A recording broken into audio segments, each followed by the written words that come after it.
Settle in for a long sci-fi sleep story designed for deep rest. Tonight you travel aboard a sleeper train, gliding through the rings of Saturn, carrying passengers who have long forgotten their destinations. Nothing dramatic is required of you. You only need to listen, breathe, and let the calm carry you. There is a place beyond the edge of everything you know, where the stars gather like droplets of silver on velvet, and the darkness hums with ancient songs. There, suspended in the infinite quiet of the outer solar system, a platform waits. It has no name that anyone remembers, though once, perhaps, someone etched letters into its weathered surface.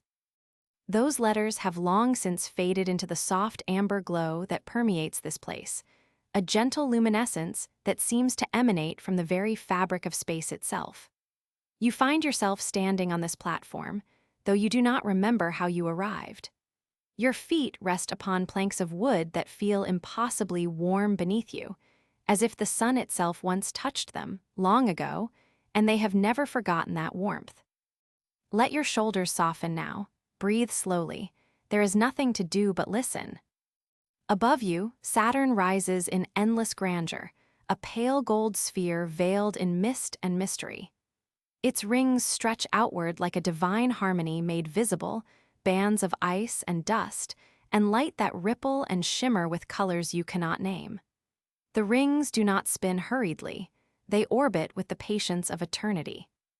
A sound reaches you, faint at first, then growing slowly like dawn itself. It is the sound of wheels turning, of metal singing against metal. The train emerges from the haze between the stars, crafted from dark timber polished to a satin sheen, with windows that glow with warm amber light. Take a breath slow and deep. Let it out even slower. You are safe here. You are welcome here. Inside, you find deep burgundy velvet seats and reading lamps that cast pools of golden light. You choose a window seat, feeling your body loosen, each knot releasing its hold like ice melting in spring sunshine. The conductor offers you a small cup of something warm and fragrant. The liquid within is the color of amber, of honey held to light. You do not know what it is, yet you know it is safe. You know it is good. The train begins to move. The motion is so gentle you might not notice it if you were not paying attention. Through your window, you watch the platform recede until it is nothing at all. The space around you opens infinitely. Saturn hangs above, beside, around you, a presence rather than a planet, a consciousness of golden light and ancient gravity. The rings spread around you now. Each tiny fragment catches sunlight and prisms it into colors too subtle for names. They drift past like fireflies in slow motion, like memories of light. You notice something strange and wonderful. You cannot remember where you were going. And this realization brings not anxiety but relief, not confusion but peace. There is no destination here. There is only the journey, and the journey is the destination.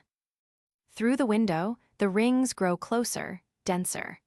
You enter regions where the particles cluster in bands, creating lanes of light that ribbon through the darkness.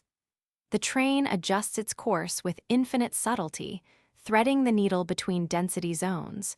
You feel only the gentlest sway, like a cradle rocked by a mother who has all night to spend. Let your eyes grow heavy.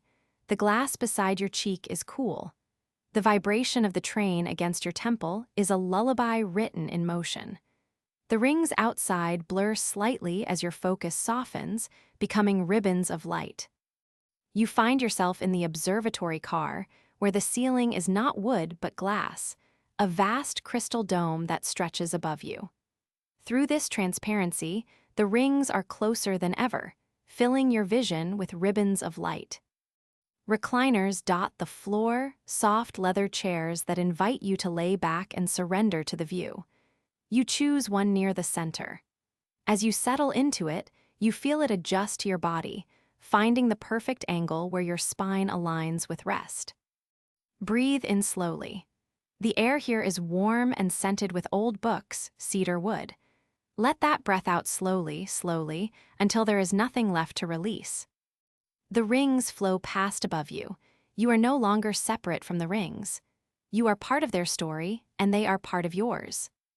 Let your eyes close. Just for a moment, the view will still be here. The rings have been here for billions of years. They can wait for you. This car is for remembering and forgetting. Memories arrive gently. The smell of your grandmother's kitchen, the sound of waves through an open window. They do not carry longing. Things that needed forgetting dissolve, lightening your story. Let your breathing slow. Inhale for 8 counts. Exhale for 10. There is no rush. When you next become aware of movement, it is because you are hungry, not urgently, but with gentle acknowledgement. You reach the dining car where tables line the sides, each with a view of the rings. A server appears wearing a uniform of soft grays. They place before you a bowl of warmth that smells of earth and sky and something sweeter.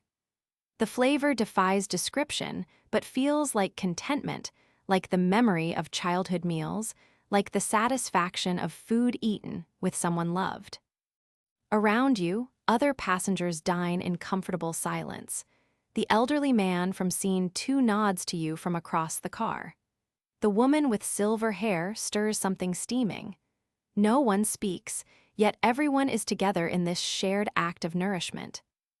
The rings outside your window have grown dense with detail. You can see structures now, shepherd moons guiding particles into place, gaps carved by invisible resonances, patterns within the rings like whorls in wood or veins in stone.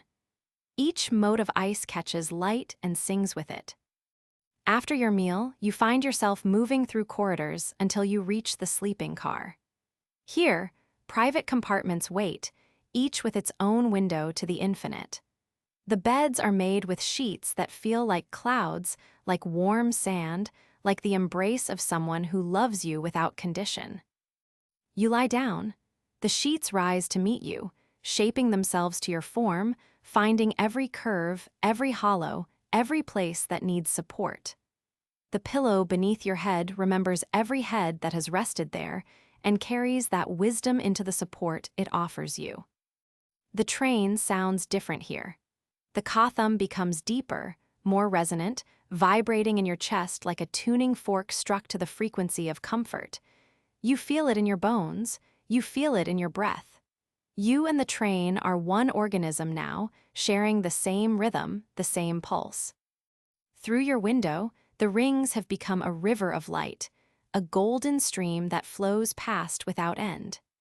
You imagine diving into that light, becoming one of those particles, riding the current of gravity and momentum toward whatever comes next. Sleep pulls at you gently, like tide, like gravity. You do not resist, you let it carry you where it will. You dream, though in the dream you know it is not a dream. It is the truth of being, the deeper reality beneath waking. In this state, you are everywhere at once. In your bed in the sleeping car, and in the rings outside, and in the space between stars, and in the memories you thought you had lost. You dream of your grandmother's kitchen again, but this time you see that it was always the observatory car. You dreamed of this kitchen into being.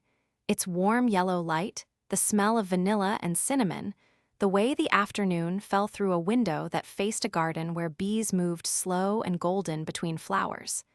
And underneath the kitchen, underneath the familiar, underneath every memory you have ever carried with you, the rings were there. They were always there. The rings are the architecture of everything, the structure beneath every warm moment, the quiet order beneath every beloved chaos. You find that you can float in the dream now, drifting above the kitchen that is the observatory, looking down on yourself as a child, small and safe and unaware of all the years that would come. There is no grief in this seeing. There is only tenderness. You look at that small person with such gentleness that it feels like forgiveness, like the deepest and most honest kind of love. You would tell them, it will be beautiful, it will be hard, and it will be strange, and it will be worth every moment of it. Let your body grow heavier now.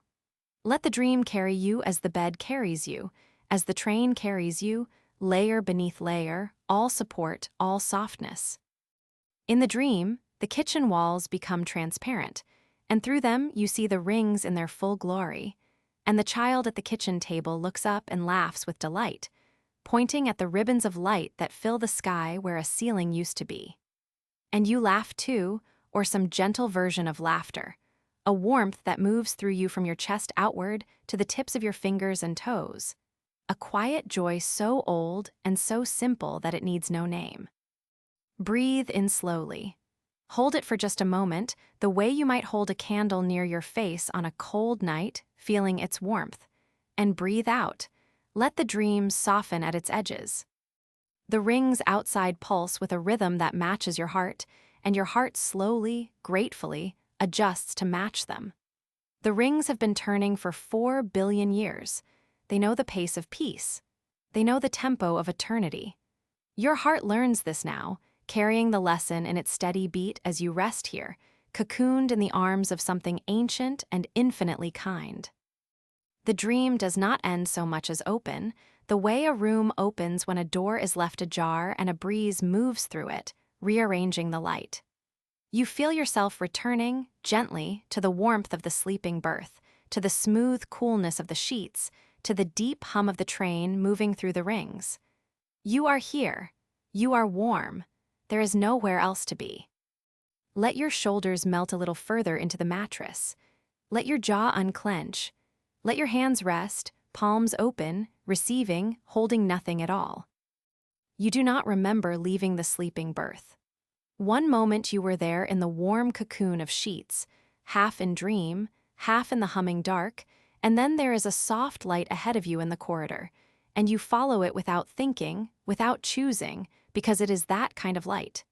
The kind that does not demand or insist, only invites.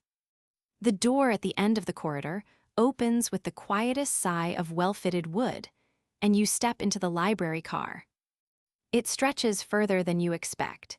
This room, longer than seems possible for a single train carriage, though you have long since stopped measuring the possible against the actual. The walls rise from floor to ceiling in shelves of warm chestnut wood, and upon those shelves rest books beyond counting. Volumes fat with knowledge and slim with poetry, scrolls of ancient material tied with threads the color of rust and sea glass, folders of pressed star charts, atlases of worlds no cartographer has visited in living memory.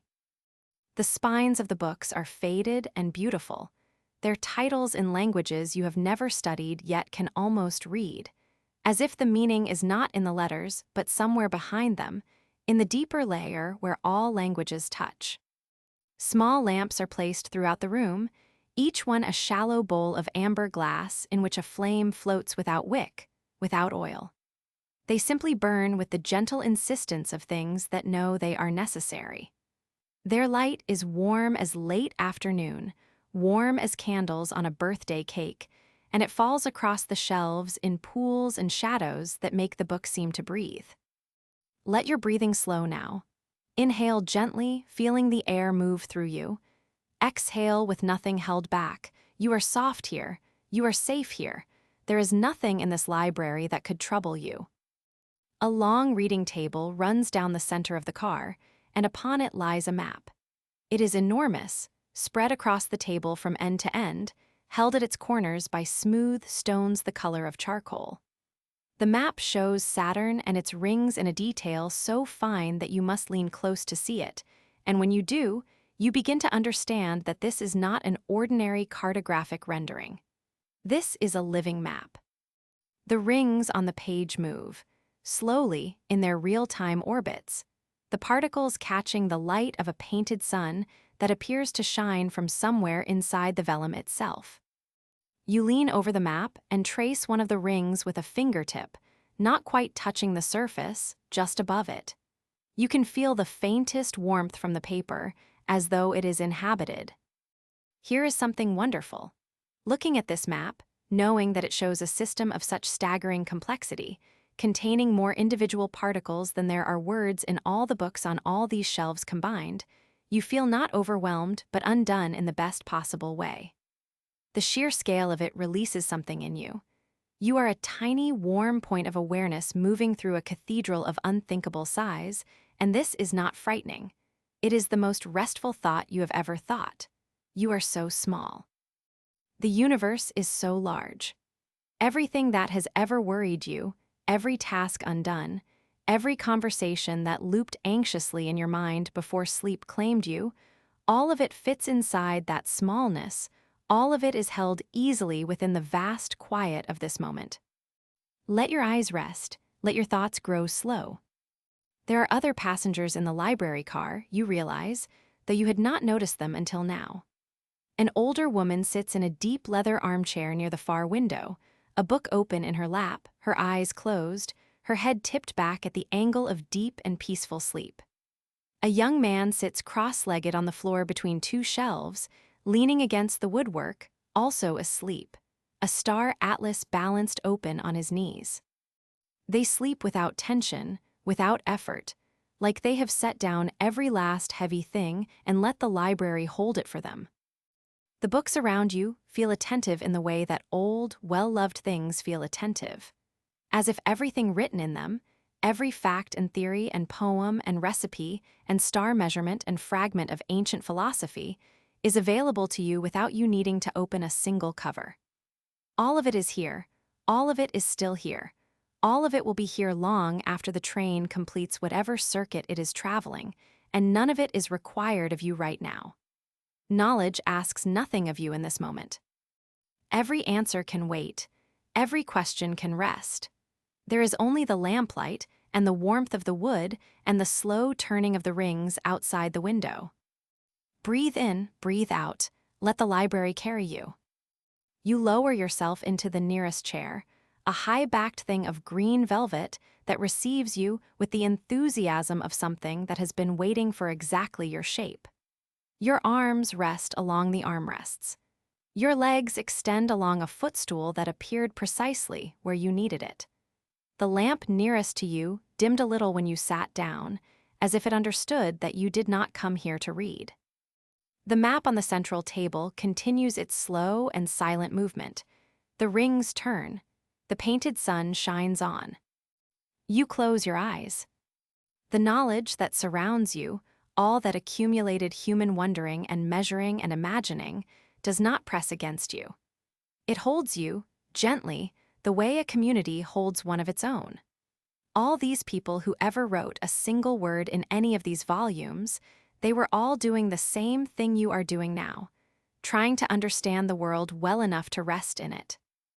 And tonight, in this library car, drifting through the rings of Saturn at the edge of the solar system, you have reached the destination they were all pointing toward.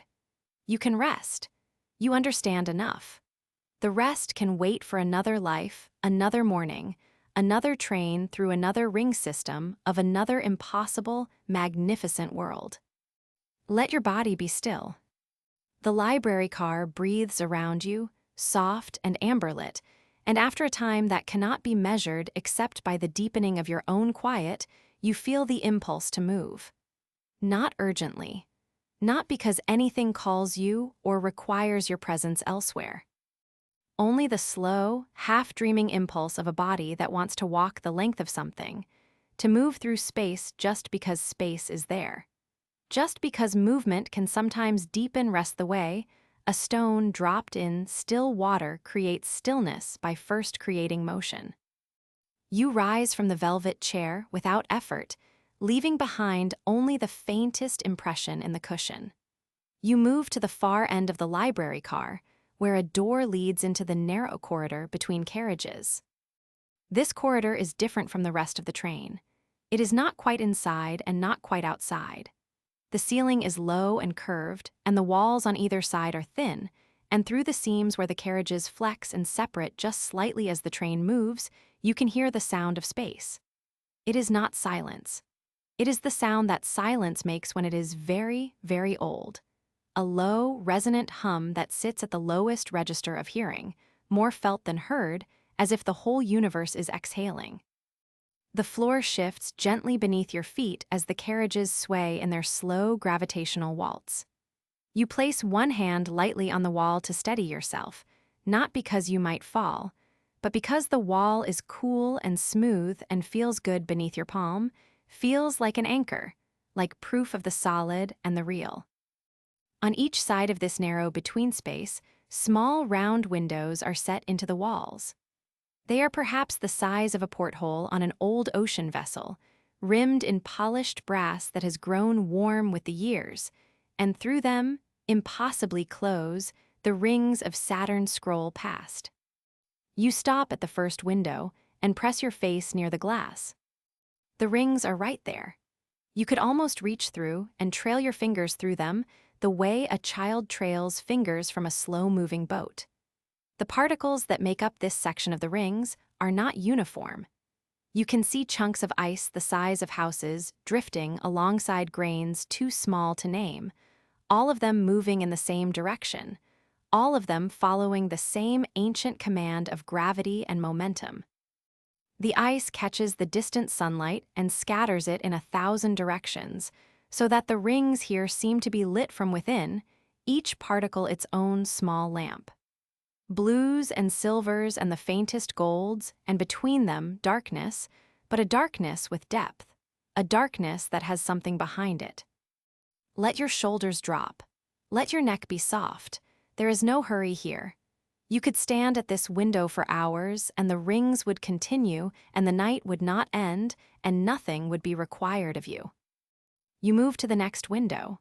Here the rings are slightly different, denser, the particles packed closer together, creating a texture like old silk, like the surface of a frozen lake seen from above. You notice thin, dark lines running through the density, gaps carved by the subtle gravitational influence of some small moon you cannot see. The gaps are like the spaces between musical notes, and looking at them, you understand for the first time that the rings are not a thing but a song, not a structure but a process, not a place but an event that has been occurring for so long that it has become indistinguishable from permanence. Breathe slowly. In through your nose, feeling your ribs expand, feeling your belly soften. Out through your mouth, gently, not forced, just releasing. You are the gap between the notes. You are the pause that makes the music. Moving deeper through the between-car corridor, you pass the sliding doors of the sleeping compartments on either side. Through the small frosted panel of glass set into each door, you can see the soft amber glow of the reading lamps left at their lowest setting, and the dark outlines of sleeping passengers. Some lie curled on their sides, facing the window where the rings drift past. Some lie on their backs, arms at their sides, in the perfectly open position of someone who has let everything go. The compartments are quiet. The passengers are peaceful. Whatever lives they carry with them, whatever destinations they have forgotten, they are all at rest, and the train carries them all equally, without preference or distinction, through the rings. There is something sacred about witnessing others in sleep. You move quietly, though your footsteps are barely audible over the low resonance of the train. You do not want to disturb this peace. You are a quiet presence passing through a room full of quiet presences, and the rings outside flow past you all, indifferent and magnificent and somehow tender. At the last window before the next car door, you pause the longest. Here the view opens slightly, the rings pulling back from the closest approach, giving you a wider perspective.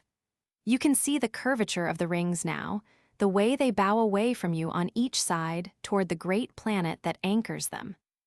Saturn itself is partially visible, its banded surface soft and amber, its shadow falling across the inner rings in a sweeping crescent of darkness that is not threatening but simply structural, simply the geometry of a body and its light.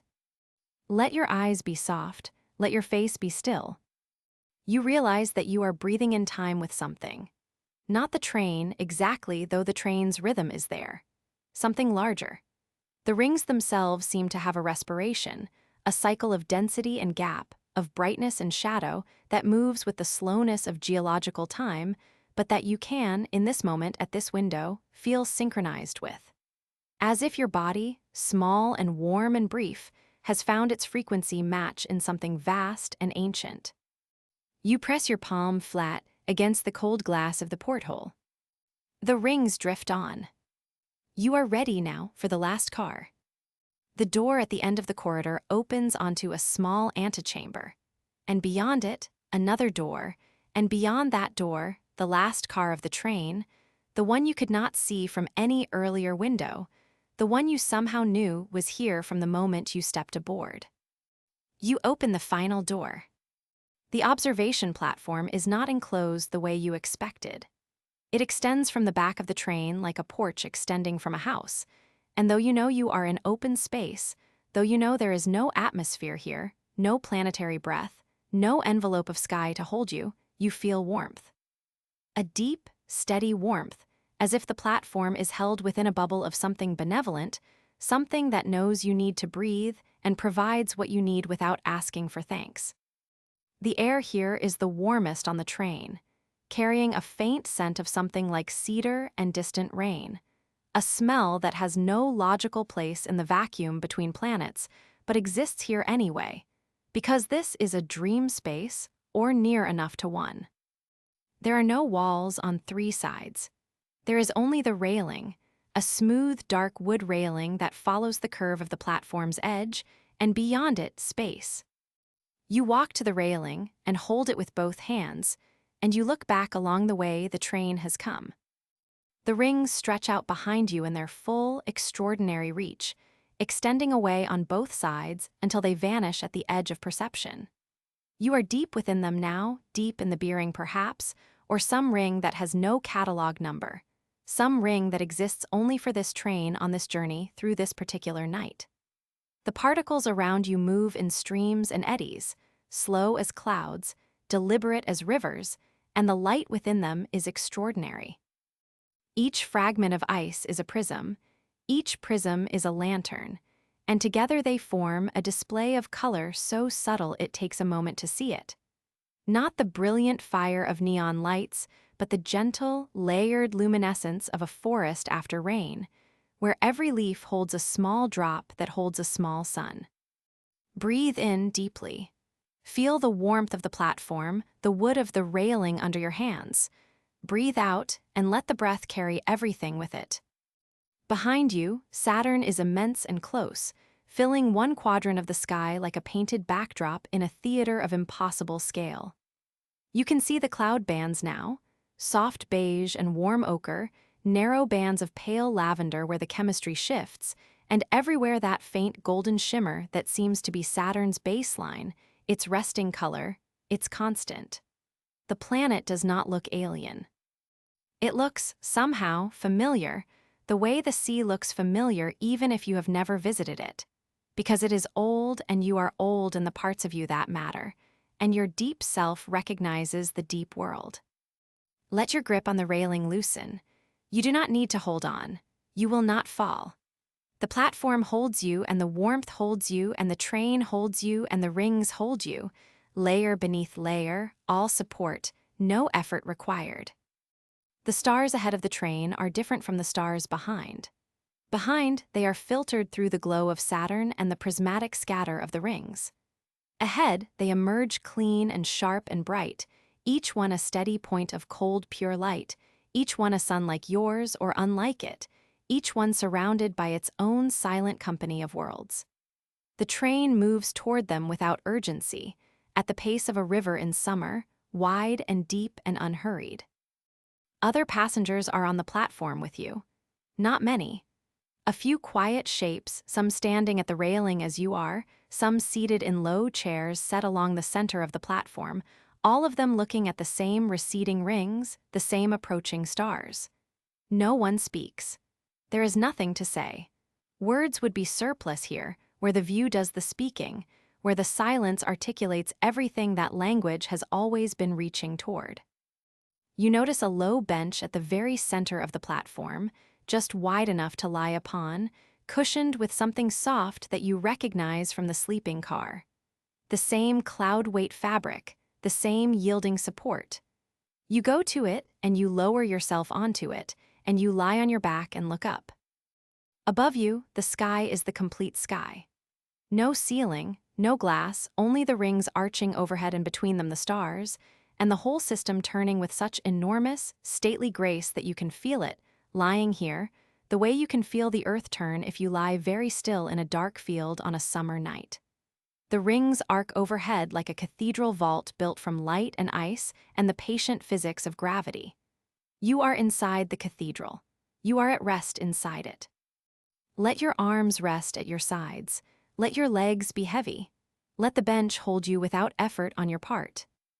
The warmth on this platform has its own quality now, the quality of light through amber, of sun through closed eyelids, of safety remembered from very early in a life, before the world made its demands. The kind of warmth that precedes all conscious experience of warmth, the warmth that the body recognizes as home. The rings recede slowly behind the train as it moves forward. The stars ahead grow fractionally, infinitesimally brighter. The space between them is so beautiful and so complete that you let your eyes begin to close, and even with your eyes closed, the light filters through, that soft amber, that gentle ring glow, and it is enough. It is more than enough. It is everything. Breathe in, 4 counts, slow and easy. Breathe out, 6 counts, slower still. There is no destination. There is only this. The train slows. You do not notice it at first.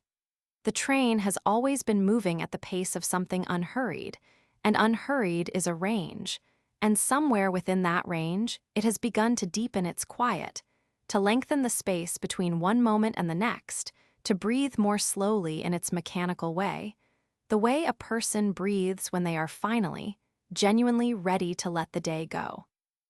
Ka-thum, ka-thum, ka-thum. The rhythm has spread. There is more space now between the sounds, and in that space there is so much. There is the distant singing of the rings, ice particles vibrating at frequencies too low for human hearing yet somehow perfectly audible here, on this platform, in this moment. There is the hum of something electric and distant in the body of the train, a warmth of energy, a purring. There is the sound of other passengers breathing, the ones in the low chairs nearby, already so close to sleep that their breath has become part of the soundscape, gentle and rhythmic and indistinguishable from peace. And there is your own breath.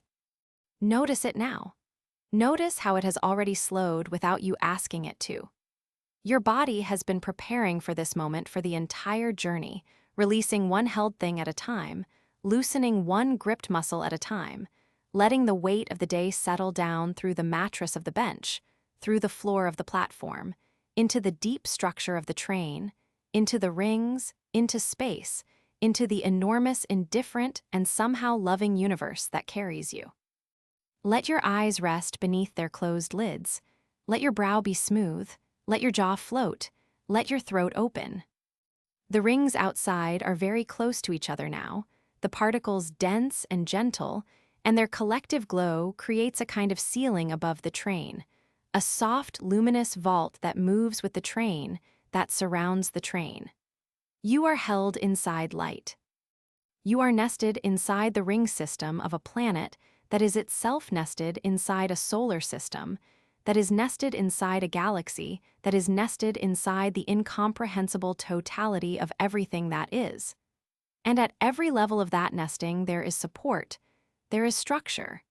There is the reliable architecture of a universe that did not have to be beautiful, but chose to be. Breathe in, slowly.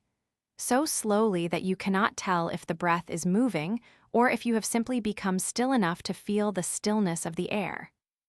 Breathe out, let it go, let it all go. Your body is so heavy now. Not the heaviness of burden, but the heaviness of rest, the good weight of muscles that have finally been given permission to stop holding, joints that have settled into their most comfortable alignment, a spine that has remembered it does not need to carry everything. The bench beneath you holds it all. The warmth holds it all. The rings hold it all. You think of the word journey and how it used to mean something with a beginning and an ending, with a purpose and a destination, and how now, here, in this moment, the word has expanded to include something larger. The journey of simply being alive in this particular shape, in this particular instant, on this particular train, through this particular incomprehensible night. You are on the longest journey of all, the one that requires nothing of you except that you continue to breathe.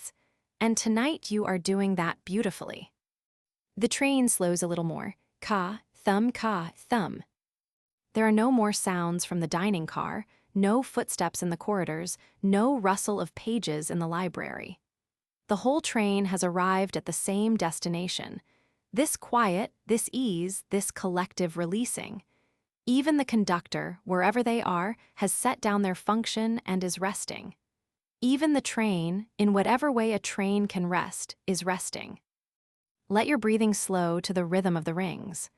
They breathe at the pace of centuries, but you can approach their patience, you can gesture toward their depth. Breathe in for 4 counts, out for 6, in for 4, out for 8, each cycle slightly longer than the last, each exhale slightly more complete. The light around you softens. The ring glow deepens from amber to gold to the color of honey held up to a candle in a dark room. You are that candle. You have burned warmly and well all day, and now you are flickering lower, not going out, never going out, but settling into the banked warmth of embers that will still be there when morning comes, whenever morning comes, wherever morning comes. Your thoughts, if you can still call them that, have become more like suggestions than declarations. Images float past without insisting. A curve of road through autumn trees, the smell of wood smoke, the particular blue of sky through a kitchen window, a hand you recognize and love, music that you cannot identify but that feels like it has always been playing somewhere. These are not thoughts. They are the drift. They are what happens when the thinking mind sets down its vigilance and the deeper, older mind takes over, the part of you that dreams, that knows, that does not need words. The rings are very still now, or you are very still. There is no difference anymore. Ka. Thumb. The train has become so slow that each sound of its passage takes a long time to arrive and a long time to fade.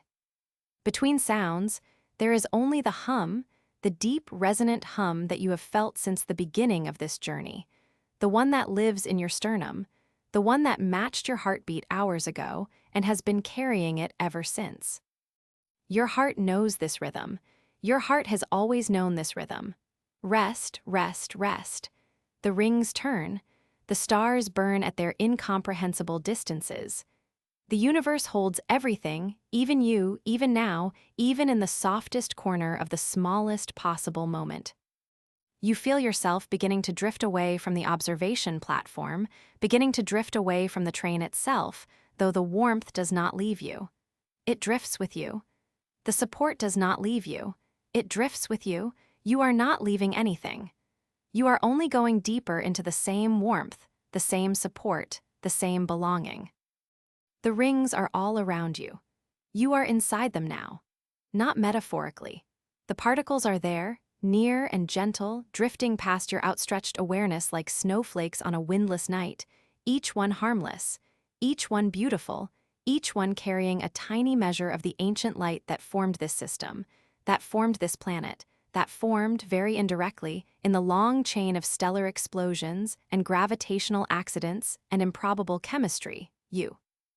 You are made of the same material as the rings. You have always known this without knowing it. And now, drifting here, in the deep quiet after everything has been released, the knowledge arrives not as a thought but as a settling, as a sense of having come home to a home you did not know you had been missing. Let go. Let go of the last thought. Let go of the last effort. Let go of the last small grip of wakefulness, that tiny watchful presence that always waits at the edge of sleep like a careful sentinel. Thank it for its service. It has kept you well for so many years. It can rest now. There is nothing to watch over. There is nothing that needs guarding. There is only the rings and the stars and the warm drift of the train, and you inside it all, soft and safe and completely at peace. The train barely moves now. It has become so much a part of the rings that the rings themselves seem to be carrying it, as they carry their own particles, without effort, without preference, with only the deep and reliable physics of a universe that knows how to hold things. You breathe. The rings turn. You are here, and here is enough, and you are enough. And the night is very long and very beautiful, and there is nothing in it that is not safe. Nothing in it that asks anything of you. Nothing in it but the patient, ancient, golden light of a planet that has been spinning in the dark since long before there were eyes to see it. And that will go on spinning, steady and serene, long after all the watching is done. Breathe in. Breathe out. Drift. Sleep comes for you now with the gentleness of everything on this train, with the gentleness of ring light and velvet cushions and warm cups of unnamed things. And you do not resist. You have no reason to resist. You let it come as it has always come and always will, as the tide comes, as the night comes, as everything inevitable and good comes, without hurry and without asking anything in return. You are on the train. The train is in the rings. The rings are turning. You are home. And now, beloved traveler, you have arrived. There is nothing more to do, nothing more to see, nothing more to be. The rings will carry you all the way through. Let sleep take you fully now into the warm dark, into the deep quiet, into the soft and endless night. You are safe. You are held. Sleep.